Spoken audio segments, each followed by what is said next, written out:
La paix de Jésus sur vous, je suis votre frère Riven, suite du témoignage sur la divinité du Saint-Esprit. Il est écrit, dis-leur cette parole, les larmes coulent de mes yeux nuit et jour, et elles ne s'arrêtent pas. Jérémie 14 verset 17.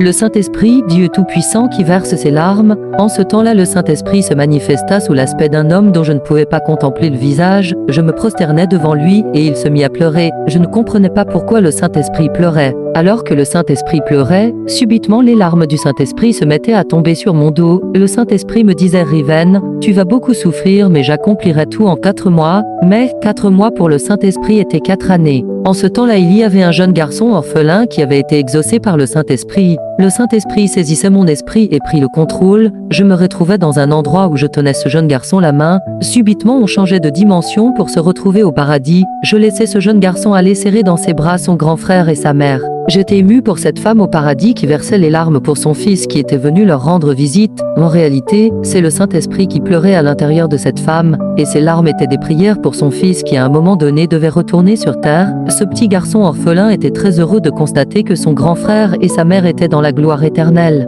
Alors que ce petit garçon profitait du moment avec son grand frère, le Saint-Esprit me fit retourner dans mon corps, car ma mission s'arrêtait là. Pour le retour de ce petit garçon sur terre, le Saint-Esprit allait s'en charger. En ce temps-là, j'étais un utilisateur des parfums. Un jour après que le Seigneur Jésus-Christ m'ait parlé de ce qu'il voulait réaliser dans ma vie, à ma plus grande surprise, le Saint-Esprit se mettait à me réprimander en me disant « Tu n'as pas besoin d'utiliser des parfums pour ton corps, car mes larmes sont un parfum pour ton corps. » Après avoir entendu la correction verbale du Saint-Esprit, je n'osais plus utiliser de parfum pour mon corps. C'est pourquoi il est écrit « Nous sommes en effet, pour Dieu, la bonne odeur de Christ, parmi ceux qui sont sauvés et parmi ceux qui périssent. » 2 Corinthiens 2 verset 15. Oui, Église de Jésus-Christ, nous avons été parfumés par le sacrifice de Jésus-Christ en sortant de l'ancienne alliance avec ses parfums, pour ainsi entrer dans une alliance nouvelle en se parfumant d'un parfum qui n'est pas fait de la main des hommes. Aussi souvenez-vous de la femme prostituée qui versa ses larmes sur les pieds du Seigneur Jésus-Christ. Le Seigneur Jésus-Christ poursuivait son échange en disant aux pharisiens « Tu n'as point versé d'huile sur ma tête, mais elle a versé du parfum sur mes pieds. »